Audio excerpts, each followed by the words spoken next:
যুদ্ধবিমান ধসে পড়েছে বিদ্যালয়ের উপর, কেড়ে নিয়েছে কোমলমতি শিশুসহ আরও অনেকের প্রাণ। 21 জুলাই রাজধানী ঢাকায় ঘটেছে এই মর্মান্তিক দুর্ঘটনা। দুর্ঘটনার কারণ জানতে এরই মধ্যে শুরু হয়েছে তদন্ত। ঢাকার কুর্মিটোলার বাংলাদেশ বিমান বাহিনী ঘাঁটি একে খন্দকার থেকে উড্ডয়নের পর যান্ত্রিক ত্রুটির সম্মুখীন হয় বাংলাদেশ বিমান বাহিনীর FT-7 BGI যুদ্ধবিমানটি।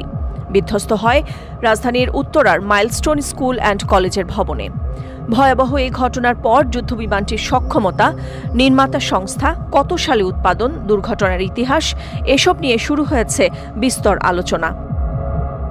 FT-7 BGI চীনের তৈরি একটি যুদ্ধবিমান। মূলত F-7 সিরিজের একটি উন্নত সংস্করণ হল এটি। সাবেক সোভিয়েত ইউনিয়নের তৈরি MiG-21 যুদ্ধবিমানের আদলে তৈরি করা হয় এই যুদ্ধবিমানটি।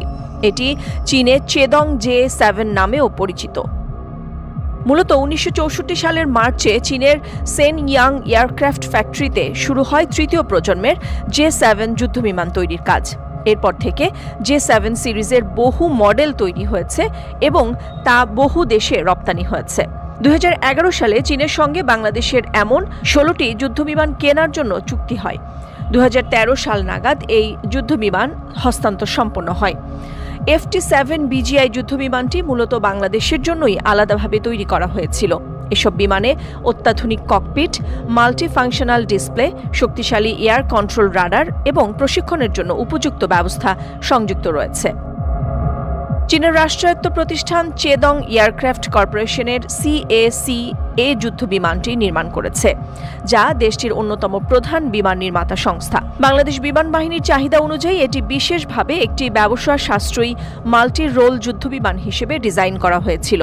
চেংদুর তৈরি F সিরিজের বিমানগুলোর মধ্যে এটিকে সবচেয়ে উন্নত সংস্করণ বলে গণ্য করা হয়।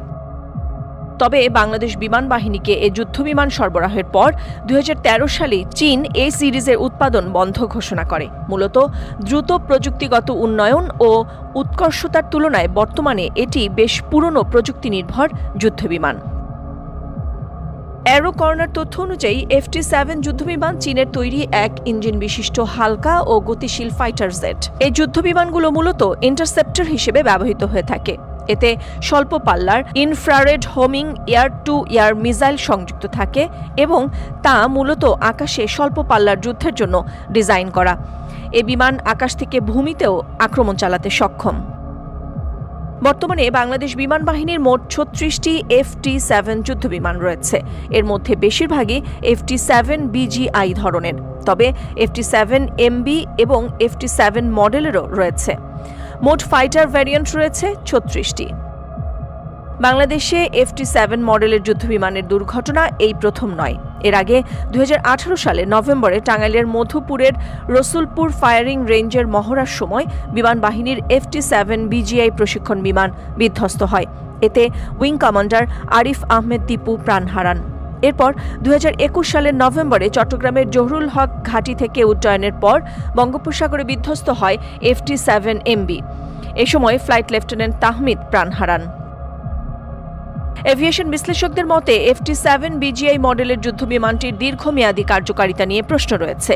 এর আগে বিমান বাহিনীর অনেক দুর্ঘটনা ঘটলেও বেসামরিক লোকজনের ক্ষতি এবারই প্রথম। তারা আরও জানান, চীন 2013 সালে এটার উৎপাদন বন্ধ করে দিয়েছে।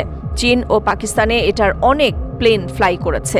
এখন বাংলাদেশ আর উত্তর কোরিয়া ছাড়া এ ধরনের কোনো বিমান কোথাও ব্যবহার করা হচ্ছে না।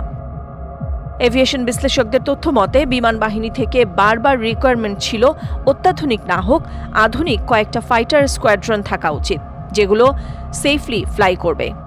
নাদিরা জাহান, নিউজ ডেস্ক, সারা বাংলা।